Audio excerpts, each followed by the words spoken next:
ኑሮውን በእውቀት እንዲያጣፍጡት የሚረዳዎት ቻናል የእውቀት ማዕድ።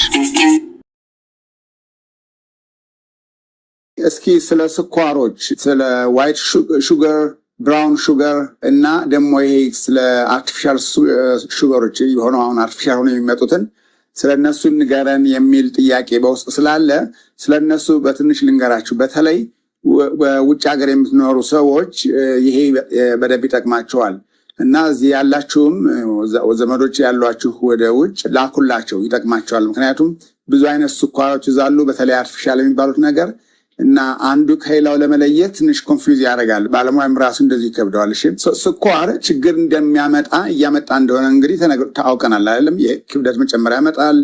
በክብደት መጨመር ደግሞ የኢንሱሊን ሬዚስታንስ ያመጣል። ስለዚህ ከዛ ተከትሎ ዲያቤቲስ ይመጣል። ሌላው ኮምፕሊኬሽኖች ከዛ ሁሉ ይመጣል ማለት ነው።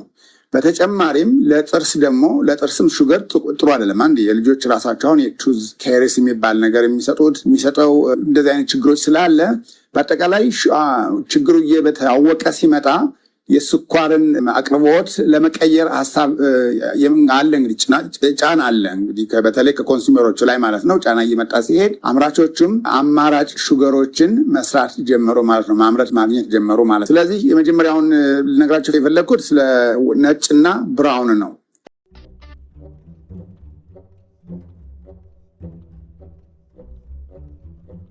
ኑሮውን በእውቀት እንዲያጣፍጡት የሚረዳዎት ቻናል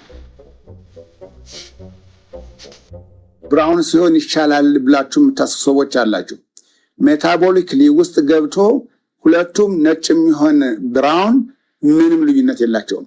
ከሜታቦሊክ አንጻር ከዲያቤቲስ ከማምጣት ቱዝ ዲኬ ከማምጣት እና ከሌሎች ነገሮች በሙሉ በቃ ሁለቱም ልዩነት የላቸውም። በዚያ ትታለሉ። ኦኬ እንዴት ነው መሰላችሁ? ነጩ የሚሆነው ሸንኮራ አገዳውን ሲፈጩ እና ስኳርን ሲያወጡ የሚወጣው ይሄ ቅርፊቱ ምናምን ነገር አለ አይደለም? በውሃ ተወጥቶ ሲወጣ ለይተው ሲያወጡት ሞላሰስ የሚባል ነገር አለ። እሱን ለይተው አወጣው። ያ ሞላሰሱን ነጩን ሹገሩን ብቻ ሲያመጡት እሱ ነው ኖ ዋይት የሚባለው። ኦኬ ስለዚህ ያ ሞላሰሱ በእርግጥ ምን አለው? ኤሌመንቶች አብረው ይመጣሉ። አሁን ለምሳሌ ካልሲየም፣ አይረን እና ፖታሲየም በብዛት አሉ። ይሄ ሞላሰሱ ተለይቶ የወጣው ማለት ነው። እንግዲህ ምን አሰሩ በዛችሁ የሽንኮራው አሰር ማለት እኮ ነው ራሱ በቃ አሰሩ ይወጣለት ማለት ነው። ያ ሞላሰሱ አሰሩ ምን አለው? ኤሌመንቶች አሉ፣ ሚነራሎች አሉት። ከዛ ውጭ ሌላ ምንም ልዩነት የለም። ሰው ሲወጣ ነጭ ሹገር ከይሄ ሞላሰስ ያነሰው ስለሆነ የሌለው ስለሆነ ምን ይሆናል ማለት ነው? እነዛ ኤሌመንቶች የሉትም። በቃ ካልሲየሙ፣ ፖታሺየሙ እና አይረን ያልኳቸው የሉም። that's the only difference። ሌላ ምንም ልዩነት የለውም። ስለዚህ ምን ያደርጋሉ? በብዛት ሞላሰሱን መልሰው ፕሮሰሱ ሳያልቅ ሞላሰሱ እንግዲህ እርጥብ ሆኖ ሲወጣ ተጨምቆ በፈሳሽ መንገድ እንደወጣ ያን ሞላሰሱን መልሰው ሲጨምሩበት ብራውን ሹገር ይሆናል ማለት ነው። ከለሩ ብራውን ሹገር ይሆናል። ስለዚህ በቃ አሁን ካልሲየም ያለው ፖታሲየም እና አይረኑ ያለው ሹገር አገኛችሁ ማለት እንጂ ከነጩ ምንም የተለየው ነገር የለም። ስለዚህ ነጭ ብራውን የሚለየው ነገር የለም። ግን አሁን ምግብ ለማብሰል ምናምን ነገር ለምሳሌ ምግቡ የሆነ ቴክስቸር እንዲኖረው ምናምን ነገር ከፈለጋችሁ ሞር ለምሳሌ ብራውን ሹገሩ ማለት ትችላላችሁ። ግን ከውስጥ ግን ከጤና አንጻር ስታዩት ግን በተለይ ዳያቤቲስ ከማምጣት የሜታቦሊክ ችግር ከማምጣት ምናምን ነገር ሁለቱም ድስቴም ናቸው። በቃ ይሄ ኤንድ ኦፍ ስቶሪ መልሽም አልመጣበትም። ሴም ብራውን ይሁን ነጭ ይሁን የሚለየው ነገር የለም ለጤናችሁ ከውስጥ ለጤና ለሚያመጣው ማለት ነው። ይህ ካልሲየም፣ ፖታሲየም እና አይረን ደግሞ እኔ ከስኳር ላይ ማግኘት አለባችሁ ብዬ አላስብም። ስለዚህ ለነሱ ሚኒራሎች ብላችሁ ብራውን ሹገር መውሰድ ያለባችሁ አይመስለኝም። ስለዚህ ይሄ በዚህ ተዘግቷል። ስለዚህ ይሄ ስኳሩ እንግዲህ በእንግሊዝኛው ሱክሮስ ነው የሚባለው። ሱክሮስ ማለት ደግሞ በውስጡ ሁለት ሞለኪውሎችን ይዟል። እሱም ግሉኮስ እና ፍሩክቶስ ነው። ስለዚህ አንድ ሞለኪውል ኦፍ ፍሩክቶስ እና አንድ ሞለኪውል ኦፍ ግሉኮስ ነው የተያዘው። ኦልሞስት 50% ናቸው። ስለዚህ እሱ ሁለት ዳይሳካራይድ ነው የሚባለው ራሱ ሁለት ሞለኪውል ስለያዘ ሁለት አይደለ? እሱ እንደዛ ነው ማለት ነው። ስለዚህ ከዛ ውስጥ ግሉኮሱ ምን ይሆናል? በግሉኮሱ ገደማችን ውስጥ ገብቶ ሴሎች ለኢነርጂነት ይጠቀሙበታል። ፍሩክቶሱ ግን አይጠቀሙበትም ዳይሬክትሊ። ስለዚህ ጉበት ሜታቦላይዝ አድርጎ ወደ ፋትነት ነው የሚቀይረው ማለት ነው። ወደ ፋትነት ቀይሮ ይቀመጣል ማለት ነው። በዚህ ምክንያት ነው እንግዲህ አማራጮቹ እየተፈለጉ ያሉት ማለት ነው። በተለይ ደግሞ ፍሩክቶሱ ብቻውን ደግሞ ሲመጣ ማለት ነው ብቻውን ወይም በብዛት ሆኖ ፍሩክቶስ ሲመጣ ደግሞ ልክ እንደ ከሸንኮራ አገዳ ሳይሆን አሁን ለምሳሌ ከበቆሎ ያልኳችሁ ማለት ነው እንደ ሃይ ፍሩክቶስ ኮርን ሲራፕ በሽሮፕ ሆኖ መንገድ ብሎ ሲመጣ እሱ ደግሞ እንግዲህ ኦልሞስት አብዛኛው የሆነ ነገር ፍሩክቶስ ነው ማለት ነው። ስለዚህ እሱ ጉበታችን በጣም ከፍተኛ የሆነ ጫና ነው የሚፈጥረው ማለት ነው። በዛ የተነሳ ነው ፋቲ ሊቨር እና ያበጠ ጉበት አይነት ችግር በሽታ የሚመጣው በሱ ምክንያት ነው ማለት ነው። ስለዚህ እንደውም ይሄ ከሸንኮራ አገዳ ሳይሆን ከበቆሎ የሚያመርቱት የሃይ ፍሩክቶስ ኮርን ሲራፕ የሚባለው በተለይ ግን እሱ በቃ ምንም ጥያቄ የለውም መርዝ ነው ለጉበታችን እና ለሰውነታችን። ምክንያቱም ጉበት የቻለውን ያህል ያጠራቅምና የተረፈውን በሌሎች ቲሾች ላይ ነው የሚያጠራቅመው ማለት ነው። በዚህ ቪሰራል ፋት የሚባለው በአብዶሜን አካባቢ ያጠራቅመዋል። ስለዚህ በአጠቃላይ ለጤና ጠንቅ ነው ማለት ነው የሃይ ፍሩክቶስ ኮርን ሲራፕ። እሱ ደግሞ የሚጠቀሙበት ለማጣፈጫ ነው። ስለዚህ ይሄ ጣፍጦ የምትበሉት ነገር ጣፍጦ የምትጠጡት ነገር እንደ ለስላሳው ሶፍት ድሪንኩ ምናምን ነገር የሲሪያሉ ከፋብሪካ የሚመጣው ነገር በሙሉ በሱ ጣፍጦ ነው የሚመጣው። ሰው ለምንድን ነው ለጉበታችሁ መርዝ እየሰጣችሁት ነው ማለት ነው።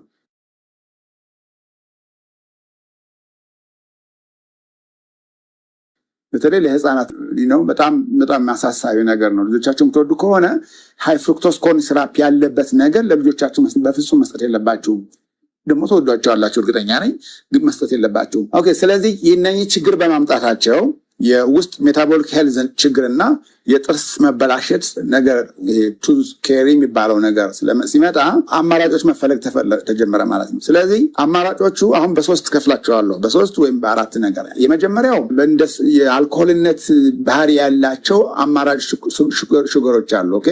እና እነሱ ደግሞ ስማቸው አሉ እንግዲህ። ምክንያቱም አሁን በውጭ ሀገር ያላችሁ ሰዎች ለምሳሌ አስፓርታሚ፣ ለምሳሌ ስፕሌንዳ፣ ስዊቴን ሎው፣ ኢኳል የሚባሉ ብራንዶች አሁን የያዟቸው ኬሚካሎችን ውስጡ እንድታውቁና መርጣችሁ የትኛውን እንደሆነ የተሻለው እንድትጠቀሙ ነው አሁን ይህንም ነግራችሁ። ለምሳሌ ስፔሊንጉን ጽፍላችኋለሁ እዛው ቪዲዮ ላይ። ዛይሌቶል የሚባል አለ፣ ኤሪትሪቶል የሚባል አለ፣ ሶርቢቶል የሚባል አለ፣ ማሊቶል የሚባል አለ። ማሊቲቶል ነው አክቹዋሊ ማዳም በእንኳ ራሱ እነኚህ በሙሉ ስታዩዋቸው ቲኦኤል መጨረሻው ማለት ነው።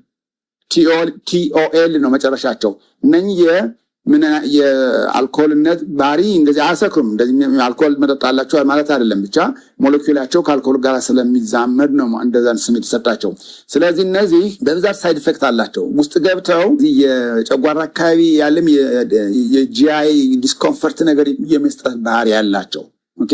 ስለዚህ አሁን እነሱ በተቻለ መጠን ተቀላቅለውበት ካያችሁ በብራንዱ ውስጥ ማንበብ ኢንግሪዲየንት ተናቡና እነኚህ ተቀላቅለው ካሉባቸው አቮይድ ማድረግ ይቻላል ማለት ነው። በተለይ የዛይሊቶል የምላችሁ እንደውም ከትሮምቦሲስ የሚባል አሁን ለምሳሌ ከደም መርጋትና በሱ ምክንያት የሚመጣ ችግሩ ምናምን ሁሉ ምልክት ራሱ እንደሚያመጣ ሁሉ ነው የሚናገረው። ግን እነኛ አብዛኛዎቹ የአልኮሆል ዘር ያላቸው ምን አይነገርኋቸው ግን አንቲ ካሪዮጄኒክ ነው የሚባለው።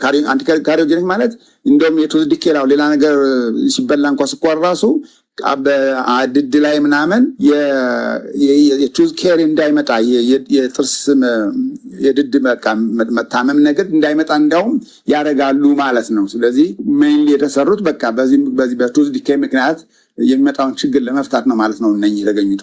ከዛ ቀጥሎ ያለው ሲንቴቲክ የሆኑት ናቸው። በፋብሪካ ብቻ እንደዚህ የተሰሩት እና ሲንቴቲክ የሆኑ ነገሮች እነሱ የተወሰኑ አሉ ልነግራችሁ ነው። ሰከሪን የሚባል አለ። ኦኬ። አስፓርተሜ የሚባል አለ፣ ሱክራሎስ የሚባል አለ፣ ኤስኬ የሚባል አለ እና ሌላ ሀገር ደግሞ ወደ አውሮፓ ምን ያላችሁ ደግሞ ኒዮታሜ የሚባል አለ፣ አድቫንታሜ የሚባል አለ። ኦኬ። እነኚህ ሁሉ አሁን ከነዚህ ውስጥ የትኛው ብራንድ የትኛው እንደሚጠቀም እነግራቸዋለሁ። እነኚህ በተለይ ደግሞ ሲንቴቲክ ስዊትነርስ ደግሞ የሚገርማችሁ ነገር ሲያጣፍጡ በጣም ትንሽ ጠብ አድርጋችሁ በጣም ነው የሚያጣፍጡት። ምክንያቱም ከ200 እስከ 700 ያክል በላይ ማለት ነው። 200 እስከ 700 ታይምስ ነው ስዊትን የሚያደርጉት ከስኳር ጋር ሲነጻጸር ማለት ነው። ሊጣፍጣችሁ ይችላል፣ ግን ከውስጥ እነኚህ መጠው ጂያ ውስጥ ገብተው ደግሞ ችግር ያመጣሉ። ለምሳሌ ይሄ ማይክሮባዮምስ የሚባሉት የጋት ባክቴሪያዎችን ለምሳሌ በመረበሽ የታወቁ ናቸው እነኚህ ሲንቴቲክ ሹገሮቹ ማለት ነው። ከዚህ በተጨማሪ ደግሞ እነኚህ ሲንቴቲክ ሹገሮቹ ምን ያደርጋሉ መሰላችሁ? ይሄ ለምሳሌ ስዊት ነገር ይቀምሳል አለም ምላሳችን ስዊት ነገር ሲቀምስ ያ ስዊትን የቀመሰ ስዊትን የተቀበለው ሪሴፕተር መልእክት ይልካል ወደ ጭንቅላታችን ወደ ፕሬሸር ሴንተሩ ጋር ማለት ነው። በዛ ኮሚኒኬሽን ምክንያት ስዊት ነገር መጣ ተብሎ ስለሚያስብ ሰውነታችን ኢንሱሊን ሪሊዝ የማድረግ ቴንደንሲ ሊኖር ይችላል። ስለዚህ ካሎሪን ባታገኙም ከዚህ ከሲንቴቲክ ሹገሩ ካሎሪን የለውም፣ ዜሮ ካሎሪ ነው አታገኙም። ግን በሰውነታችን በሚያደርገው ኤክስፔክቴሽን ምክንያት ኢንሱሊን ከፓንክሪያስ እንዲመነጭ ሊያደርግ ይችላል። ስለዚህ እነኝህን በተቻለ መጠን ለመተው መሞከር ነው ማለት ነው። አማራጭ ሌላ አማራጭ ስላለ ለምሳሌ ሳካሪን የሚጠቀመው ስዊት ኤንድ ሎው የሚባለው ብራንድ ነው። ታያላችሁ ስዊት ኤንድ ሎው የሚለውን አያታችሁ ከኋላ ብታዩት ከጀርባው ሳካሪን የሚል ነገር ነው ያለው ማለት ነው። ኢኳል የሚባለው ደግሞ የኢኳል ብራንድ ደግሞ ያለው አስፓርታሜ እና ኤስኬ ነው ያለው። አስፓርታሜ እና ኤስኬ ነው ያለው። ስለዚህ እነኝህን አወል ለማድረግ መሞከር ማለት ነው። ስፕሌንዳ ታውቁታላችሁ፣ ይሄ ወደ ቢጫ ከለር ያለው ማለት ነው። ስፕሌንዳ ሱክራሎስ ነው ያለው፣ ሱክራሎስ ነው። ስለዚህ ይሄ ሲንቴቲክ ናቸው ማለት ነው። ከዛ ቀጥሎ አሁን ኤስኬ የሚባለውን ደግሞ የሚጠቀመው ደግሞ ኢኳል ነው። ኢኳል ከአስፓርታሜ ጋር ቀላቅሎ ነው እሱ የሚጠቀሙበት። ኦኬ። ስለዚህ ኢኳል ማን ይጠቀማል ብያቸዋለሁ? ኤስኬን እና አስፓርታሜን ቀላቅሎ ይጠቀማል። ይህ አሜሪካው ነው በብዛት እነኝን አቮይድ ለማድረግ መሞከር ነው የሚሻለው ማለት ነው። እንደዚህ አስፓርታም ማለት ናቹራል ሹገሩም ችግር ካመጣብን እነኚህ ደግሞ ሲንቴቲክ የሆኑና አልኮሊክ የሆኑ ኦልተርኔቲቮቹ ደግሞ ሳይድ ኢፌክት ካላቸው ምን እንጠቀም ነው የምትሉኝ አይደለ? ናቹራል የሆኑ ኦልተርኔቲቮች አሉ። ኦኬ እነኚህ ነው ልታውቁልኝ የሚፈልገው። ናቹራል ኦልተርኔቲቮች ወደድ ይላሉ፣ ግን ገበያ ላይ አሉ። ከዚህ ውስጥ አንደኛው የመጀመሪያው በደንብ የሚታወቀው ስቲቪያ ነው። ትሩቪያ የሚባል ብራንድ ለምሳሌ አሁን አለ። ትሩቪያ የሚጠቀመው የተጻፈው ውስጥ እንትሩ ላይ ስቲቪያ ነው ብሎ የጻፈበት፣ ግን ከውስጡ ሌላ የሆነች ከዚህ ከአልኮሎች ውስጥ አንድ የተቀላቀለች ነገር አለች። ስለዚህ ናቹራሉ አሁን የትሩቪያ የምላችሁ ካምፓኒ የሚያመርተው አብዛኛው ስቲቪያ ነው፣ ግን ሌላ የተቀላቀለ ነገር ባትን ዛይሎቶል ነው መሰለኝ። ብቻ ከአልኮል ያላቸው ነገሮች ናቸው። እሱ የተቀላቀለበት ስለሆነ እሱን ከሲንቴቲኩ ካልኳቸው የተሻለ ነው። ግን የተሻለ ናቹራል ደግሞ የሚሆነው ፒውር ስቲቪያ ከሆነ ቬሪ ጉድ ዳሱ ጥሩ ነው ማለት ነው። አንደኛ የካሎሪ ኮንቴንት የለውም፣ ሁለተኛ ደግሞ ናቹራል ኦልተርናቲቭ ስለሆነ እሱ ቆንጆ ነው። ከሱ ቀጥሎ ደግሞ ይሄ ሞንክ ፍሩት የሚባለውም እንደዚሁ ልክ እንደ ስቲቪያ ከፕላንት ነው፣ ከናቹራል ከፕላንት ነው የሚመጣው። ግን እግዚአብሔር ኔቸር ሲፈጥረው ካሎሪ ፍሪ ያደረገ የሆነ ነገር ነው። ስለዚህ እሱን በስኳርን መንገድ ያደረገው በዱቄትነት ላይ በብዛት ለቤኪንግ ለማብሰል ምናምን ነገር ሁሉ እንዲጠቀም ተደርጎ ይሸጣል። ወይ ደግሞ ፓኬቶች በትናንሽ ደግሞ ሆኖ ለሻይ ለቡና እንደዚህ እንጠቀምበት እሱ ይመጣል። ስለዚህ እነሱ ካገኛችሁ ቆንጆ ነው፣ ስቲቪያ እና ሞንክ ፍሩት።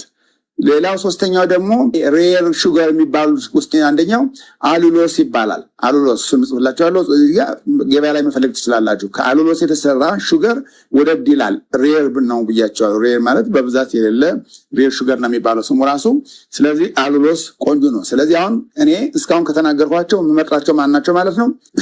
ቢቻል ስዊትኒንግ አለማድረግ በቃ አያስፈልግም። ምክንያቱም ምላሳችሁ ሁሌ መልመድ የለበትም አይደል? ስዊት ለምዶ በዛ እያጣፍጣችሁ የምትበሉ ከሆነ ሌላውን ስዊት የሌለውን ነገር ያለመውደድ ባህሪ ይኖራል። ስለዚህ ቤስት ሶሉሽን የሚሆነው ቴስት ባዳችሁን መግራት ነው፣ ማስለመድ ነው የሚሻለው። ኮንዲሽን ማድረግ ነው የሚሻለው። ስሎሊ እየተው መሄድ። ሻይ ቡና ላይ ነው አይደለም? በቃ እየቀነሱ ኮምፕሊትሊ ማቆም ይቻላል፣ ግን ቢያንስ መቀነስ ናምበር ዋን ዳስ ማይ ቤስት ሶሉሽን። ኦኬ ግን ከመውሰድ ካለብን ደግሞ የምንወስደው ማንን ነው ማለት ነው? እነዚህ ናቹራል ኦልተርናቲቮችን ነው ማለት ነው። ናቹራል ኦልተርናቲቭ ምንድን ነው? ስቲቪያ፣ ሞንክ ፍሩት እና አሉሎስ። እነኚህ ሶስቱ ቆንጆ ናቹራል የሆነ ኦልተርናቲቭ ናቸው። 0 ካሎሪ ናቸው።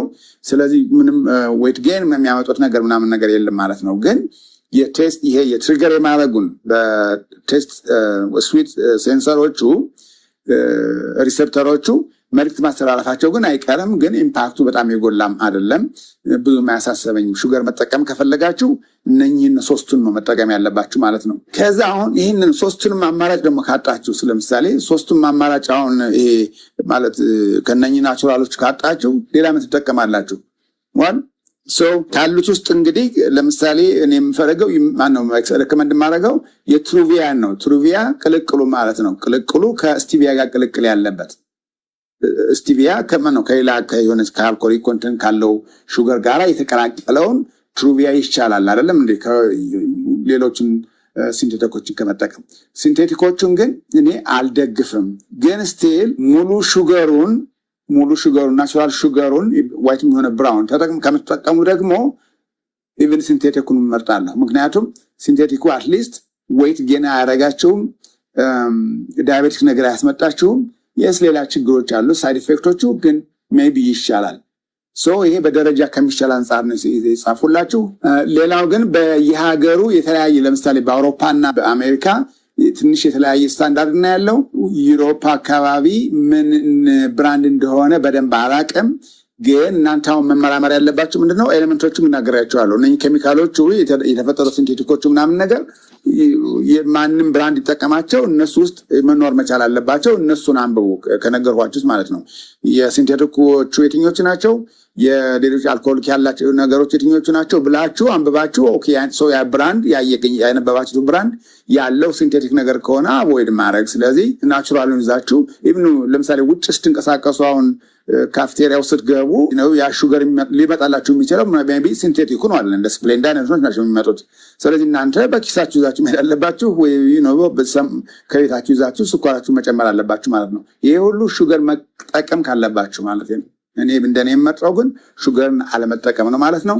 ስለዚህ ስለ ሹገር ዛሬ ስለ ሻይ ቡና ላይ የሚጨማመሩ ሹገሮች ሁኔታ ያለኝ ኢንፎርሜሽን ይሄው ነው። እንግዲህ ታንኪዩ። እንግዲህ ክቡራትና ክቡራን ወደ ቻናላችን ተከታታዮች ስለ ስኳርና አይነቶቹ እንዲሁም ከጤና ጋር ተያይዞ ያላቸውን ከፍተኛ መዘዝ በተመለከተ ሰፋ ያለ ትምህርት እንዳገኛችሁ እናምናለን። ይህን ትምህርት እንደሰማችሁት ሁሉ በቀጥታ ወደ ህይወታችሁ አስገብታችሁ እንድትጠቀሙበት እያሳሰብን ለዛሬ ያዘጋጅላችሁን ትምህርት በዚህ ቋጭተን በቀጣይ በሌላ ትምህርት እስከምንገናኝ በያላችሁበት ሰላማችሁ ይብዛ። ቻው።